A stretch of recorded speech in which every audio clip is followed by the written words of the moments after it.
je présente des troubles neurosensoriels. Les personnes ayant des difficultés à s'orienter dans l'espace et à se repérer dans le temps, à distinguer les contrastes colorés ou à entendre certaines fréquences sonores à cause de troubles neurosensoriels ont besoin d'accompagnement pour être autonomes et sereines dans leur logement. La domotique peut permettre d'accompagner le résident dans sa vie quotidienne en apportant des solutions technologiques à ses besoins spécifiques. 8 heures le matin, je me réveille. Par la détection de mon pied au sol, ma chambre s'allume progressivement pour ne pas m'éblouir. Je me repère facilement dans l'espace, car la lumière y est bien ajustée, et les contrastes colorés importants démarquent bien le mur du sol non glissant. Lorsque je sors de ma chambre, je trouve facilement les interrupteurs grâce à leur couronne lumineuse. Cela me permet d'éviter les chutes, car les lieux à risque comme les couloirs sont rapidement éclairés.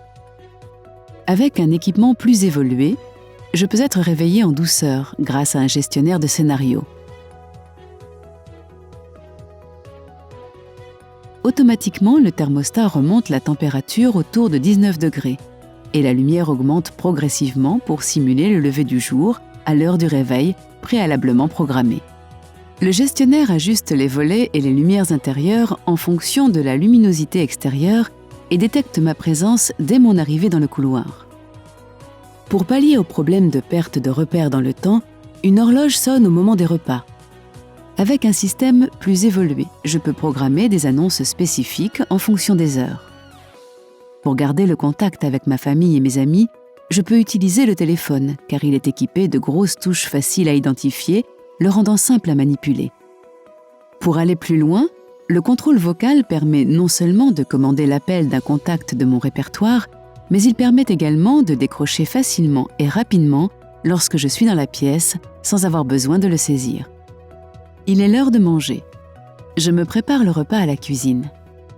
Malheureusement, il peut m'arriver d'oublier un plat sur le gaz ou d'éteindre les plaques électriques.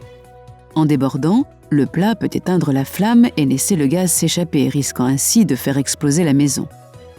Les plaques restées allumées peuvent prendre feu et provoquer un début d'incendie.